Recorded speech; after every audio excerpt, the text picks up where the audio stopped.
मैंने घर छोड़ा है, दौलत छोड़ी है, जायदाद छोड़ी है, जो भी आपके साथ ही मुसलमान हुआ था मूसा मेरे साथ। मूसा अस्सलाम वालेकुम दोस्तों, कैसे हैं आप सब। उम्मीद है सब खैरियत से होंगे। दोस्तों स्वागत है आप सभी का हमारे चैनल अखर ऑफिशियल पे। दोस्तों आज मैं आपको एक ऐसा वीडियो दिखाने वाला हूं जिसको देखकर आप बहुत ज़्यादा हैरत में पड़ जाएंगे और आपकी आंखों से आंसू आ जाएंगे। दोस्तों ये बंदा जो है नया नया मज़हब इस्लाम में शामिल हुआ है। ये दूसरे मज़हब को मानने वाला जब से मज़हब इस्लाम में आया है इसको बहुत ज़्यादा परेशानियों का सामना करना पड़ा है। इस बंदे का परिवार इसको छोड़कर चला गया है, यहाँ तक कि इसकी बीवी छोड़कर चली गई और इसकी बेटी भी इसको छोड़कर चली गई। लेकिन इसका एक बेटा है जो कि मज़हब इस्लाम में इसके साथ शामिल हो गया है। तो दोस्तों ये नहायत अच्छी बात है। लेकिन देखिए दोस्तों, हम आपको इसी की ज़बानी सुनवाएंगे कि उसके साथ साथ क्या हुआ जब वह मज़हब इस्लाम में दाखिल हुआ। तो दोस्तों वीडियो को आप पूरा जरूर देखें। कल में शहादत को नसीब। सर एक्चुअली मैं एक मुस्लिम स्कूल से पढ़ा और उधर मेरा एक सब्जेक्ट था इस्लामियात, और इस्लामियात में मेरा काफ़ी इंटरेस्ट था। तो मैंने जो फर्स्ट सूरत याद की, बीइंग अ हिंदू, मैंने पढ़ते हुए सूरत याद की थी, सूरह इखलास, कुल हुवल्लाहु अहद अल्लाहु समद लम यलिद वलम यूलद वलम यकुल लहू कुफुवन अहद। तो उसमें तो बताया गया कि कहो कि अल्लाह एक है, अल्लाह बेनियाज है, ना वो किसी का बाप है ना किसी का बेटा, और कोई उस जैसा नहीं है। तो मैं घर गया, अपने वालिद से क्वेश्चन किया। हमारे घर में ऑब्वियसली हिंदू थे तो काफ़ी बहुत पड़े हुए थे। तो उधर मैंने उनसे क्वेश्चन किया कि इनमें अल्लाह कौन है, who's Allah among them. Because दिमाग तो यही था ना कि बस जो कुछ है ये है सामने। तो वो कोई काम सवाल समझे आपकी गुस्ताखी? मेरी गुस्ताखी समझे, क्योंकि मुझे उसके बाद थप्पड़ पड़ गया अपने वालिद से, वो ठीक ठाक थप्पड़ पड़ा। फिर मैंने जाके अपने टीचर से कहा कि मैं कहा सर ये क्या पढ़ा दिया, कि मैं तो घर जाके पूछ रहा हूँ, मुझे मार पड़ रही है आप जो पढ़ा रहे हो। तो उन्होंने कहा कि नहीं बेटा, आपने ये क्वेश्चन गलत जगह कर दिया, अल्लाह उनमें नहीं है, आप ढूंढ रहे क्या हो। मैं कहा सर मैं तो अल्लाह ढूंढ रहा हूँ, जो आपने पढ़ा है इसको ढूंढ रहा हूँ। कहते यार ये तो तुम कुछ अलग ही चीज़ ढूंढ रहे हो। कहते छोड़ो, तुम एक काम करो, ब्रेक के वक्त ना जब तुम्हारी रिसेस होती तो एक 10 मिनट मेरे पास आया करो। फिर अहमद वो रोशनी कहाँ मिली?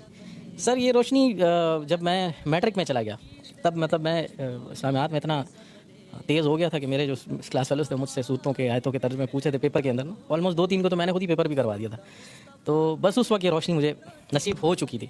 फिर हम यहाँ से कराची मूव हुए। कराची में मेरी मुलाकात हुई मुफ्ती तारिक मसूद साहब के, उनके जो भाई हैं वो मेरे फ्रेंड हैं। तो उन्होंने मुझे दावत दी कि भाई आप दीन में आओ। मैं कहा सर मैं दीन में आऊँगा, लेकिन जिस तरह आप लोग दीन में उस तरह नहीं आने मुझे। मतलब एक बंदे को पता है कि दीन क्या है और वो बैठ के सब लोगों को बता रहा है, तो बाकी लोगों पे फ़र्ज़ नहीं है कि जाने दीन को, उन्हें पढ़ें दीन को। क्योंकि मैंने तो जब कुरान पढ़ना शुरू किया था तो उसमें जो पहला वर्ड पढ़ा था वो था इकरा, पढ़ो, इकरा बेस्म रब्बिकल लज़ी खलक़, पढ़ो। तो पढ़ते हम नहीं, हम सुनते ज़्यादा हैं। हम मुफ्तियों को सुन रहे हैं, मौलवियों को सुन रहे हैं, लेकिन पढ़ कितना हुआ अहमद? मुझे 5 साल हुए हैं दीन में आए हुए। क्या तकलीफ़ें झेली, क्या मुश्किलात आई? तकलीफ़ें तो सर बहुत ज़्यादा हैं।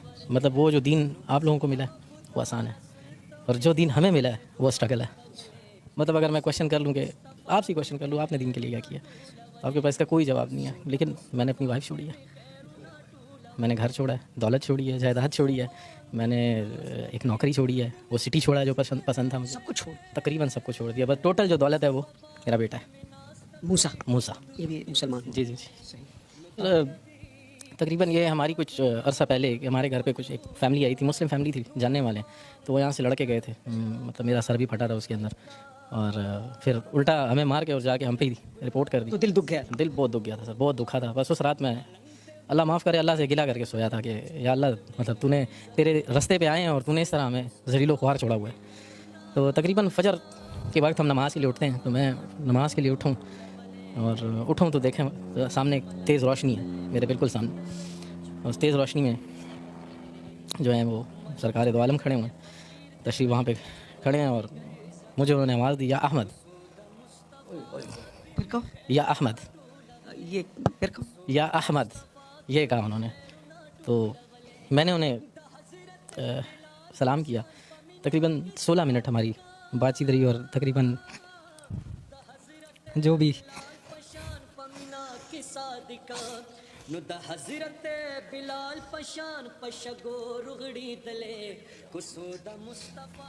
अपने आप को संभालो। अच्छा, बड़ी जज्बाती कैफियत बन गई। बस जो भी दिल में था वो उनको मैंने बताया कि ये हुआ है मेरे साथ। और लोग इस तरह कहते हैं, लोग घटिया कहते हैं, लोग कहते हैं घटिया लोगों को कौन बेटी देता है। ये हमारे लिए ये घटिया लोग रह गए। सारी बातें हुई तकरीबन 16 मिनट। आखिरी जो बात थी उन्होंने कहा था कि तुमसे अब अगली मुलाकात मदीने में होगी, और तुमने दुनिया की मेहमान नवाजी देखी है, तो मेरी मेहमान नवाजी देखो, आओ मदीना आओ। तो मैं सोचता था कैसे जाऊँगा, ठीक है। पासपोर्ट था मेरा बना हुआ था, लेकिन उस पर नाम पुराना था अमित कुमार, उस पर मॉडिफिकेशन करानी थी। तो मैं गया हूँ और पासपोर्ट भी बना, वीज़ा भी लगा, और मैं 3 दिन बाद मदीना में था। पहुंच गए? जी पहुँच गया। 3 दिन बाद मैं मस्जिद नबवी में था। मेहमान नवाजी हुई? मेहमान नवाजी सर ऐसी हुई कि इन 11 दिनों में, मैं 11 दिन मदीना में था और बाकी दिन मक्का में था। 11 दिन जो मैं मदीना में था, मेरा 1 रियाल भी खाने पे नहीं लगा है। भाई बुलावा किसका था? बिल्कुल सरकार दो आलम का बुलावा था, और 1 रियाल मेरा खाने पे नहीं लगा, 1 रियाल। ये वो बातों के बाद 3 दिन बाद आप मदीना मुनव्वरा में। जी बिल्कुल। बड़ी जज्बाती कैफियत बनी हुई है शाहसवार। मूसा एक ही बेटा मेरा, एक ही बेटा। अभी भी चली गई। जी सर। ये आपके साथ ही मुसलमान हुआ था मूसा? मेरे साथ। मूसा मेरी जान कैसे हो? तबीयत ठीक है? अब इतनी तकलीफें वाले साहब झेल जी क्या बताते हैं आपको? बस वही, जैसे अभी वो मुस्लिम फैमिली आई थी, उन्होंने वो मार माँ से मुलाकात होती है? नहीं बिल्कुल वो भी आपको छोटी चली गई? बिल्कुल। आपको इतना छोटा इतना जवान करके वो कैसे जा सकती है? बस ज़्यादातर तो अमीन है, वो इतना नहीं था मेरा, तो ज़्यादा अबू के साथ था, क्योंकि अबू मुझे वो करते मतलब दीन के उसमें बताते थे। खुश हो ना? बिल्कुल, बहुत ज़्यादा खुश। अहमद और मूसा है जी जी इनके नाम को छोड़ते जी जी इनके पहले नाम कुछ और थे। हमको छोड़ के चली नहीं गई, क्यों? बस कुछ ऐसे बातें हो जाती हैं, इंसान को समझ नहीं आती है कि, तो बस उसी वजह से बंदा निकल जाता है। अब तो शुक्र है कि इसके साथ हुए। कबूलियत इस्लाम के बाद दोनों में कुछ तब्दीली आपने देखी? बिल्कुल बिल्कुल, दुआ नमाज कुरान हर चीज़ पढ़ते हैं और अपने वक्त के ऊपर जाते हैं। और नहीं तो मैं खुद भी चिल्लाऊंगी इस चीज़ पे कि जाओ नमाज़ पढ़ो, आप लोगों ने इस्लाम कबूल किया, और मैं इस चीज़ पे बहुत खुश हूँ, मैं खफा नहीं। तो दोस्तों वीडियो में आपने पूरा देखा, तो उसने क्या क्या बताया कि उसको उसका परिवार छोड़ के चला गया, उसे बहुत ज़्यादा परेशानियों का सामना करना पड़ा। जब मैं बहुत ज़्यादा परेशान था, तो रात को जब सोया, सुबह फजर के टाइम उसने बताया कि मुझे हुजूर नबी करीम सल्लल्लाहु ताला अलैहि वसल्लम का दीदार हुआ। उसके बाद में मुझे कोई भी परेशानी नहीं हुई। उसके साथ ही अपनी जीवनी सुना रहा है। तो दोस्तों इस वीडियो के बारे में आप क्या कहना चाहेंगे? वीडियो पसंद आया हो तो वीडियो को लाइक करें, कमेंट करें और शेयर जरूर करें।